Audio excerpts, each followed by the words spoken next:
Welcome to house of Aadya. Summer வந்தாச்சு. Summer அப்படின்னாலே எல்லாருக்குமே சில்லுன்னு சாப்பிட்ணும், இல்லைனா கூலாக நல்லா ஒரு லிக்விடாக சாப்பிட்ணும் அப்படிங்கிறத எல்லாருமே விரும்புவாங்க. ஏன்னா சாலிட்ஸும் சரி, ரொம்ப வெயில் காலத்தில் ரொம்ப ஸ்பைசியான ஃபுட் சாப்பிட்றதோ இல்லை சூடான ஃபுட் சாப்பிட்றது அவ்வளோவா யாருக்கும் விருப்பம் இருக்காது. எஸ்பெஷலி ரொம்ப ட்ராவலிங்கில் இருக்கிறவங்களுக்கெல்லாம் கூட இந்த நம்ம செய்ய போகிற இந்த ரெசிபி ரொம்ப யூஸ்ஃபுல்லாக இருக்கும். வேறு ஒன்றும் இல்லைங்க, கம்பில் செய்கிற கூழ். கம்பங்கூழ்ங்கிறது ரோட் சைட் ஸ்ட்ரீட்டில் பொதுவாக எல்லா இடத்துலையுமே கிடைக்கக்கூடிய அந்த கம்பங்கூழ் நம்ம வீட்டிலையே ஹெல்த்தியாகவும் செய்யலாம். ரொம்ப சிம்பிளான ஃபுட்டு தான் இது. டைஜஷனுக்கு ரொம்ப ஹெல்ப்ஃபுல்லாக இருக்கும். இந்த கம்பங்கூழ் எப்படி செய்யணும்னு பார்க்கலாம். அதுக்கு முன்னாடி இதுக்கு யூஸ் பண்ண போகிற கம்பு எப்படி இருக்கணும் அப்படின்னு பார்த்தீங்கன்னா, இந்த கம்பு வந்து கம்பு அரிசி அப்படின்னு சொல்லுவோம், இல்லை புரோக்கன் மில்லட், பேர்ல் மில்லட் அப்படின்னு மார்க்கெட்லேயே உங்களுக்கு கிடைக்கிது. அந்த மாதிரி கம்பு அரிசியில் செஞ்சோம் அப்படின்னா கொஞ்சம் ஃபில்லிங்காகவும் இருக்கும்.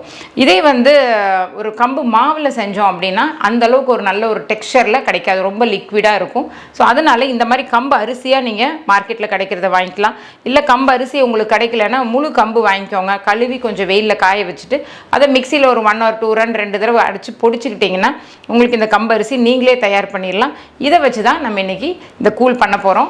எப்படி பண்ணணும்னு பார்க்கலாம் வாங்க. இந்த கூழ் செய்கிறதுக்கு முதல்ல 1.5 கப்பு கம்பரிசி எடுத்துக்கலாம்.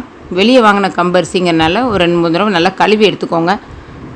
ஏன்னா அதில் டஸ்ட் எல்லாம் இருக்கும். ஸோ நீங்களே வீட்டில் செஞ்சுருந்தீங்க அப்படின்னா கழுவணும்னு அவசியம் இல்லை. கழுவி காய வச்சுட்டு பவுட்ரு பண்ணி எடுத்துக்கலாம் நீங்கள்.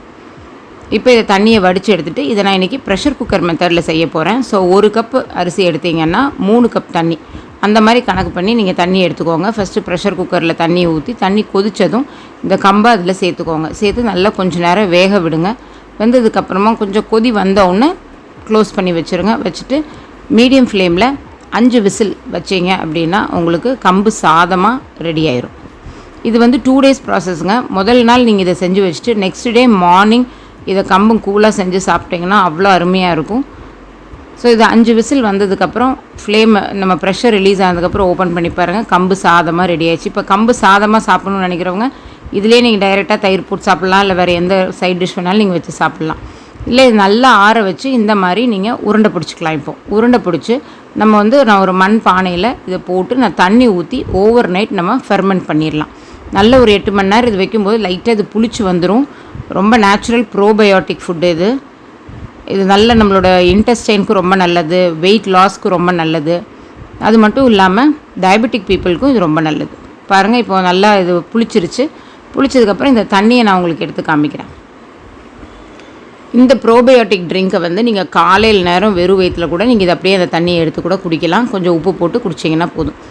இப்போ இதில் வந்து நம்ம இந்த கூழ் பண்ணிடலாம் நெக்ஸ்ட் டே. ரொம்ப ஈஸி. இந்த பாருங்கள், தயிர் வந்து நல்ல கெட்டியான தயிராக யூஸ் பண்ணிக்கோங்க. கொஞ்சம் ஃப்ரெஷ் கர்டாக இருக்கணும். ஸோ நம்ம வீட்லேயே ஊற்றி வச்ச தயிராக இருந்தால் இன்னும் சூப்பராக இருக்கும். பசும் பாலில் செஞ்சு வச்சுக்கோங்க. இதை வந்து நல்லா நான் முதல்ல க்ரீமியாக ஆகிறதுக்காக பீட் பண்ணிக்கிறேன். நல்லா அடிச்சுக்கிட்டிங்கன்னா நல்லா உங்களுக்கு அந்த கட்டியெல்லாம் விட்டு ஆடையெல்லாம் இருந்தால் கூட நல்லா உங்களுக்கு பிரேக் ஆகி நல்லா க்ரீமியான கர்டாயிரும். இந்த தயிரை யூஸ் பண்ணி தான் நம்ம இப்போ கூழ் செய்ய போகிறோம். இப்போ இதில் வந்து நான் வந்து ஒரு 4லேருந்து 5 கட்டி வரைக்கும் எனக்கு கிடச்சிச்சு. அதில் நான் ஒரு கட்டி எடுத்து நான் ப்ரிப்பேர் பண்ணிக்கிறேன். உங்களுக்கு தேவையான அளவுக்கு நீங்கள் எடுத்துக்கலாம். இல்லை நீங்கள் நிறைய ப்ரிப்பேர் பண்ணிங்கன்னா 2 நாள் வரைக்கும் நீங்கள் ஃப்ரிட்ஜில் கூட வச்சு நீங்கள் இதை சாப்பிட்லாம். பாருங்கள், நான் ஒரு கட்டி எடுத்து நல்லா உடச்சிட்டேன். எடுத்துகிட்டு இந்த கெட்டி தயிரை உள்ளே ஆட் பண்ணிக்கிறேன். ஆட் பண்ணிவிட்டு இந்த கூழுக்கு தேவையான அளவு உப்பு போட்டுக்கலாம். உப்பு போட்டுட்டு அதுக்கப்புறமா இதை நல்லா பீட் பண்ணி எடுத்திங்கன்னா சூப்பராக இருக்கும் இந்த டிஷ்ஷு. அப்படியே பார்த்தாலே இப்போ சாப்பிட்ணும் போல் இருக்குது. இந்த கம்போட ஸ்மெல்லு வந்து அட்டகாசமாக இருக்கும். இது குக் பண்ணும்போதும் சரி, இந்த மாதிரி ப்ரிப்பேர் பண்ணும்போதும். இப்போ பாருங்கள், அந்த தண்ணி நம்ம எடுத்து வச்ச தண்ணி இதில் ஆட் பண்ணி நான் வந்து நல்லா மிக்ஸ் பண்ணிகிட்ருக்கேன். இதுதான் கம்பங்கூழ். ரொம்ப ரொம்ப க்ரீமியான டேஸ்ட்டில் அதுவும் இந்த கம்பு அரிசி செய்யும்போது இந்த மாதிரி உங்களுக்கு நல்ல டெக்ஸ்சர் கோர்ஸாக கிடைக்கும்.